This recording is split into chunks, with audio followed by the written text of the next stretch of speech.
2024년 4월 3일 수요일 매일 성경 읽기 세번역 성경 94일차 사무엘상 19장 사울은 자기의 아들 요나단과 자기의 모든 신하들이 듣는 데서 다윗을 죽이겠다고 말하였다. 사울의 아들 요나단은 다윗을 매우 좋아하고 있었으므로 다윗에게 이것을 귀뜸하여 주었다. 나의 아버지 사울이 자네를 죽이려 하니 나의 말을 듣게. 자네는 내일 아침 일찍 몸을 피하여 외진 곳으로 가서 숨어 있게.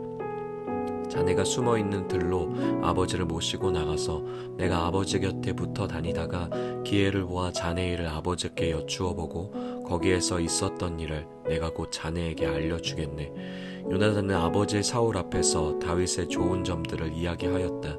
그는 사울에게 말하였다. 아버지께서는 아버지의 신하 다윗을 해치려고 하십니다만 이런 죄를 지으시면 안 됩니다.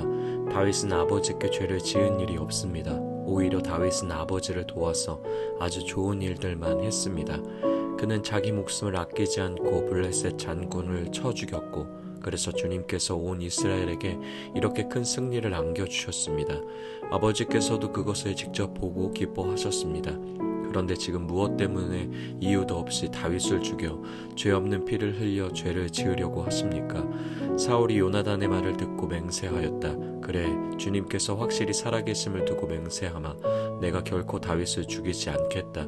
요나단이 다윗을 불렀다가 이 모든 일을 알려주고 나서 다윗을 사울에게 데리고 가서 전처럼 왕을 모시게 하였다. 또 전쟁이 일어나니 다윗은 출전하여 블레셋 사람들과 싸웠다. 다윗이 그들을 쳐서 크게 무찌르니 블레셋 사람들이 다윗 앞에서 도망쳤다. 그런데 사울이 창을 들고 궁중에 앉아 있을 때 주님께서 보내신 악한 영이 또 사울을 강하게 사로잡았다. 다윗이 수금을 타고 있는데 사울이 창으로 다윗을 벽에 박으려고 하였다. 다윗이 사울 앞에서 피하였으므로 창만 벽에 박혔다. 다윗은 도망하여 목숨을 건졌다. 바로 그날 밤에 사울이 다윗의 집으로 부하들을 보내어 그를 지키고 있다가 아침에 죽이라고 시켰다. 그러나 다윗의 아내 미갈이 그에게 당신은 오늘 밤에 피하지 않으면 내일 틀림없이 죽습니다 하고 경고하였다. 미갈이 다윗을 창문으로 내려보내니 다윗이 거기에서 달아나서 목숨을 건졌다. 한편 미갈은 집안에 있는 우상을 가져다가 침대에 누이고 그 머리에는 염소털로 짠 망을 씌우고 그 몸에는 옷을 입혔다. 사울의 부하들이 다윗을 잡으러 오자 미갈은 남편이 병이 들어서 누워있다고 말하였다. 그러자 사울은 다윗이 정말 아픈지 확인하여 보라고 그 부하들을 다시 보내면서 자기가 직접 죽일 터이니 그를 침대째로 자기에게로 들고 오라고 하였다. 부하들이 와서 보니 침대에는 집안에 있던 우상이 누워 있었다. 머리에 염소털로 짠 망을 씌운 채 뉘어놓은 것이었다.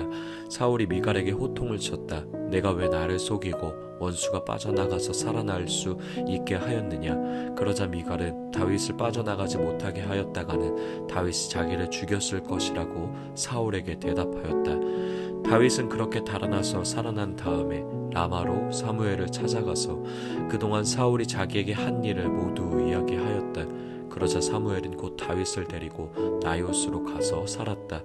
다윗이 라마의 나요스에 있다는 소식이 곧 사울에게 들어갔다. 사울은 다윗을 잡아오라고 부하들을 보냈다. 그들이 가서 보니 예언자들 한 무리가 사무엘 앞에서 춤추고 소리치며 예언을 하고 있었다. 그 순간 그 부하들에게도 하나님의 영이 내리니 그들도 춤추고 소리치며 예언을 하였다. 사람들이 사울에게 이 소식을 알리니 사울이 다른 부하들을 보냈으나 그들도 춤추고 소리치면서 예언을 하는 것이었다. 사울이 다시 세 번째로 부하들을 보내니 그들도 마찬가지로 춤추고 소리치면서 예언을 하였다. 드디어 사울이 직접 라마로 갔다. 그는 세구에 있는 큰 우물에 이르러 사무엘과 다윗이 어디에 있는지를 물었다. 사람들은 그 두 사람이 라마의 나요스에 있다고 대답하였다.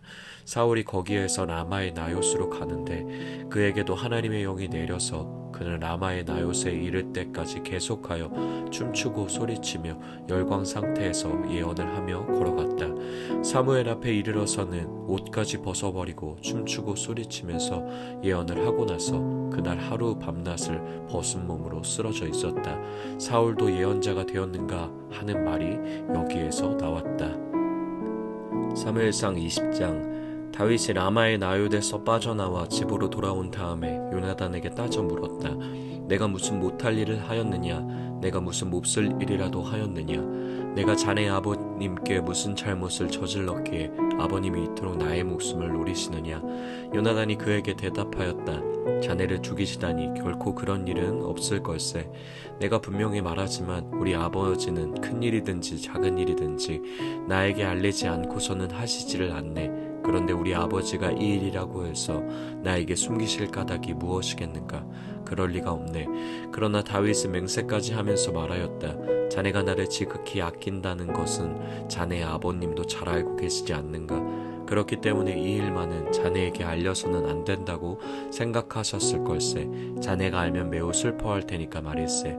주님께서 살아계시니 내가 자네에게 분명히 말하겠네. 나와 죽음 사이는 한 발짝밖에 되지 않네. 요나단이 다윗에게 제안하였다. 자네의 소원을 말해보게. 자네를 돕는 일이면 무엇이든지 하겠네.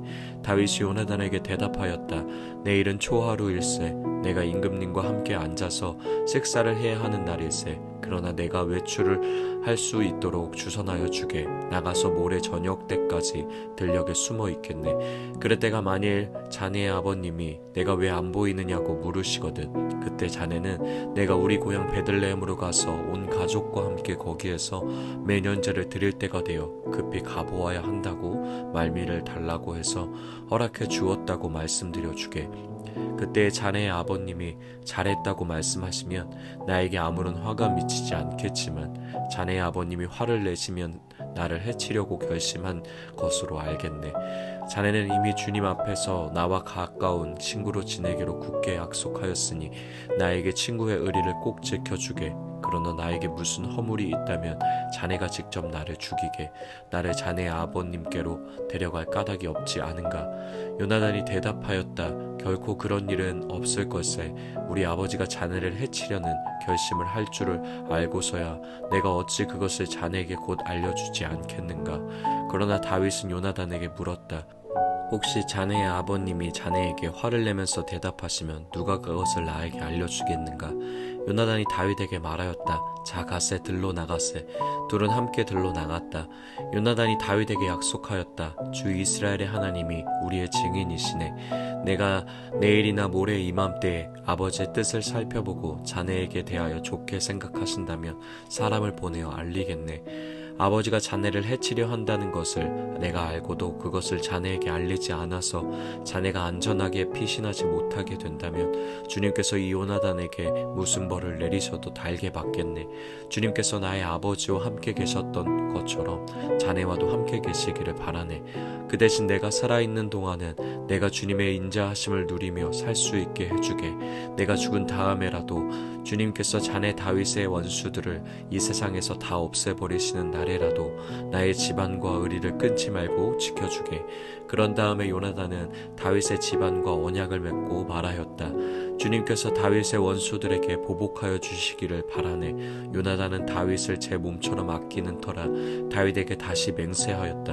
요나단이 다윗에게 약속하였다. 내일은 초하루이니 아버지가 자네의 자리가 빈 것을 보시면 틀림없이 자네가 왜 자리를 비웠는지 물으실 걸세.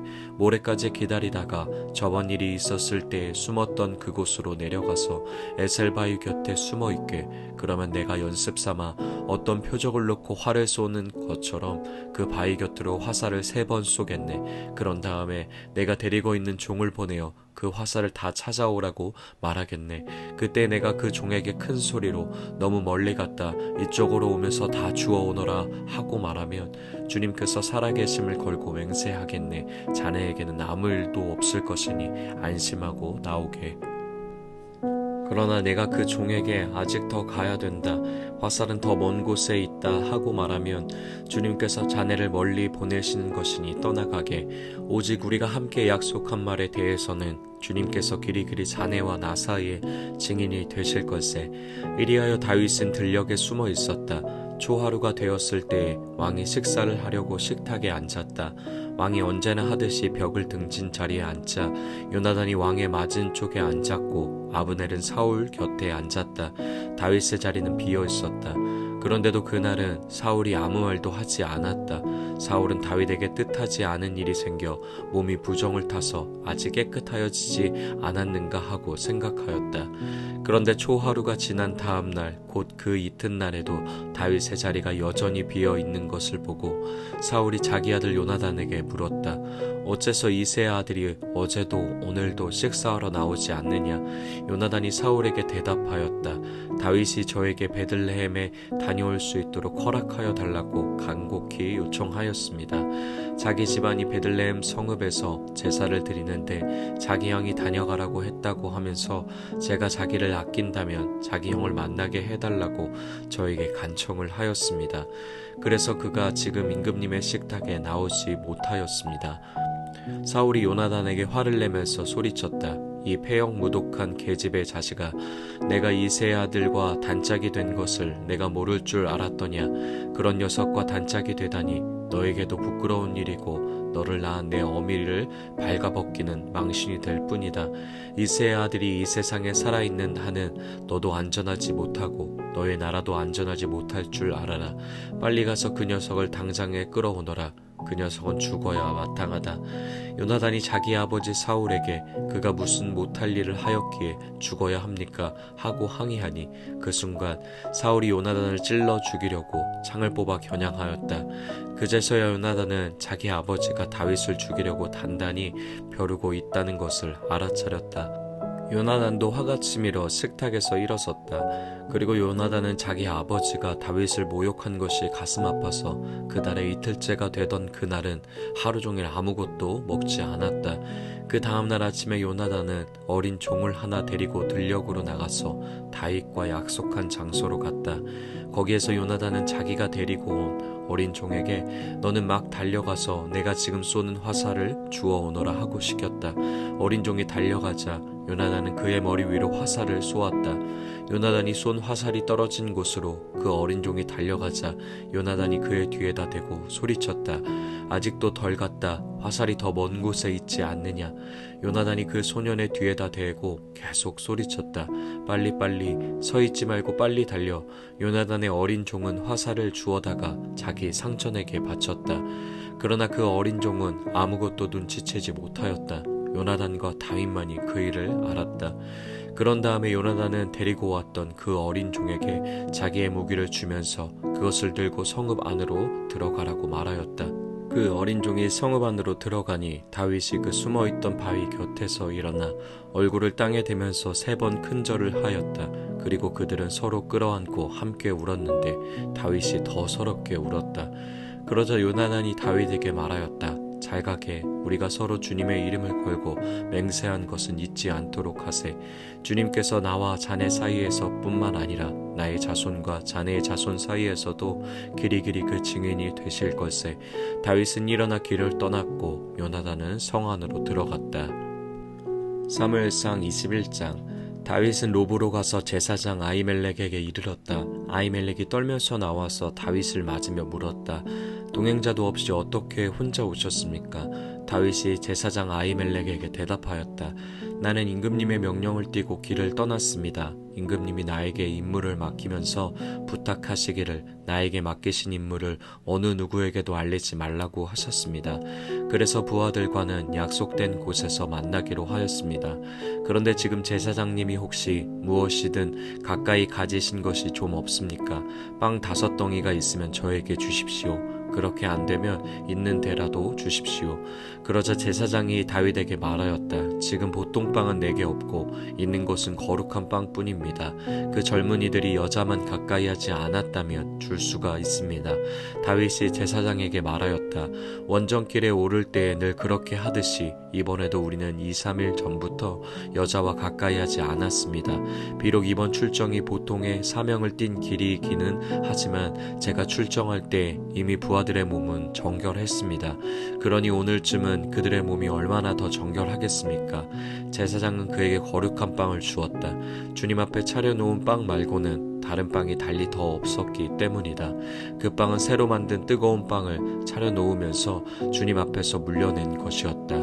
그런데 바로 그날 사울의 신하 가운데 한 사람이 그곳에 있었는데 그는 주님 앞에서 하여야 할 일이 있어서 거기에 머물러 있었다. 그의 이름은 도액인데 에돔 사람으로서 사울의 목자 가운데서 우두머리였다. 다윗이 아히멜렉에게 또 한 가지를 물었다. 제사장님은 지금 혹시 창이나 칼을 가지고 계신 것이 없습니까? 저는 임금님의 명령이 너무도 급하여서 나의 칼이나 무기를 가져오지 못했습니다. 제사장이 대답하였다. 그대가 엘라 골짜기에서 쳐 죽인 블레셋 사람 골리앗의 칼을 보자기에 싸서 여기 에봇 뒤에 두었습니다. 여기에 이것 말고는 다른 칼이 없으니 이 칼을 가지고 싶으면 가지십시오. 다윗이 말하였다. 그만한 것이 어디에 또 있겠습니까? 그것을 나에게 주십시오. 다윗이 거기를 떠나 그날로 사울에게서 도망하여 가드왕 아게스에게로 갔다. 아게스의 신하들이 왕에게 보고하였다. 이 사람은 분명히 저 나라의 왕 다윗입니다. 이 사람을 두고서 저 나라의 백성이 춤을 추며 이렇게 노래하였습니다. 사울은 수천 명을 죽이고 다윗은 수만 명을 죽였다. 다윗은 이 말을 듣고 가슴이 뜨끔했다. 그는 가드왕 아게스 옆에 있는 것도 안전하지 못하다는 생각이 들었다. 그래서 그는 그들이 보는 앞에서는 미친 척을 하였다. 그들에게 잡혀있는 동안 그는 미친 사람처럼 행동하여 성문 문짝 위에 아무렇게나 글자를 그적거리기도 하고 수염에 침을 질질 흘리기도 하였다. 그러자 아기스가 신하들에게 소리쳤다. 아니 미친 녀석이 아니냐? 왜 저런 자를 나에게 끌어왔느냐? 나에게 미치광이가 부족해서 저런 자까지 데려다가 내 앞에서 미친 짓을 하게 하느냐? 왕궁에 저런 자까지 들어와 있어야 하느냐? 아멘.